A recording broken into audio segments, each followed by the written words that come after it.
Okay sir.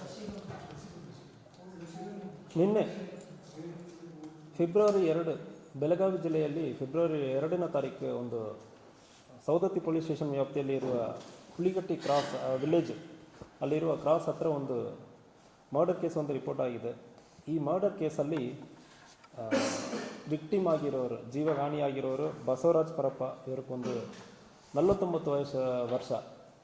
ಇವರನ್ನು ಅಕ್ಯೂಸ್ಡಾದ ಈರಯ್ಯ ಸಂಗಯ್ಯ ಮಠಪತಿ ಎಂಬುವರು ಕೊಲೆ ಮಾಡಿದ್ದಾರೆ.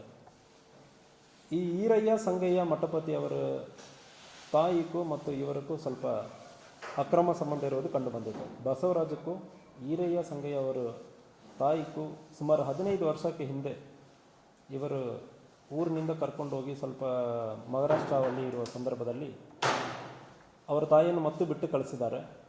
ಈ ವ್ಯಕ್ತಿ ಬಸವರಾಜ ವ್ಯಕ್ತಿ ಬಿಸಿಡೋಣಿ ಗ್ರಾಮದ ವ್ಯಕ್ತಿ. 15 ವರ್ಷ ಹಿಂದುಗಡೆ ಸಂಬಂಧ ಇತ್ತು ಮತ್ತು ಈರಯ್ಯ ಅವರ ತಾಯಿಯನ್ನು ಕರ್ಕೊಂಡು ಹೋಗಿರೋ ದ್ವೇಷ ಇತ್ತು. ಸೊ ಅದಾದಮೇಲೆ ಇತ್ತೀಚೆಗೆ ಈ ಬಸವರಾಜ ಬಿಸಿರೋಣಿ ಗ್ರಾಮದಲ್ಲಿ ಮನೆ ಕಟ್ಟುವುದಕ್ಕೆ ಬರೋ ಸಂದರ್ಭದಲ್ಲಿ ಅವಾಗ ಸಣ್ಣ ಪುಟ್ಟ ಇಶ್ಯೂಸ್ ಆಗ್ತಾ ಇತ್ತು.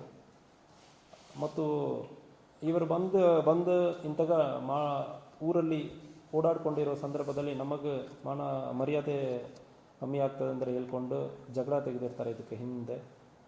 ಈ ಸಂದರ್ಭದಲ್ಲಿ ನಿನ್ನೆ ಅವರು ಬಿಸಿರೋಣಿ ಗ್ರಾಮದಿಂದ ಇಲ್ಲಿ ಹುಲಿಕಟ್ಟಿ ಕಡೆ ಬರೋ ಸಂದರ್ಭದಲ್ಲಿ ಫಾಲೋ ಮಾಡಿಕೊಂಡು ಬಂದು ಒಂದು ಚಾಕಿನಿಂದ ಬಸವರಾಜಕ್ಕೆ ತಲೆಗೆ, ಭುಜಕ್ಕೆ ಮತ್ತು ಬೆನ್ನಿಗೆ, ಹೊಟ್ಟೆಗೆಲ್ಲ ತುಂಬ ಗಂಭೀರವಾದ ಗಾಯವನ್ನು ಪಡಿಸಿರ್ತಾರೆ. ಅದೇ ರೀತಿಯಲ್ಲಿ ಇದನ್ನು ತಡೆಗಟ್ಟಿ ಮತ್ತು ಡಿಫೆನ್ಸಿವ್ ಇಂಜುರಿಯಾಗಿ ಈ ಈರಯ್ಯಕ್ಕೂ ಕೂಡ ಕೆಲವೊಂದು ಇಂಜುರೀಸ್ ಆಗಿದೆ.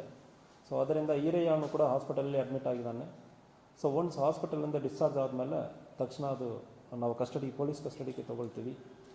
ಈ ಸಂದರ್ಭದಲ್ಲಿ ಈ ಈರಯ್ಯ ಅವರ ತಮ್ಮ ಘಟನೆ ಆಗಿರುವ ಸ್ವಲ್ಪ ಟೈಮಲ್ಲಿ ಬೇರೆ ಕಡೆಯಿಂದ ಹುಬ್ಳಿಯಲ್ಲಿ ಅವನು ಕೆಲಸ ಮಾಡ್ತಾ ಇದ್ದಾನೆ. ಅವನು ಕೂಡ ಬಂದಿದ್ದ.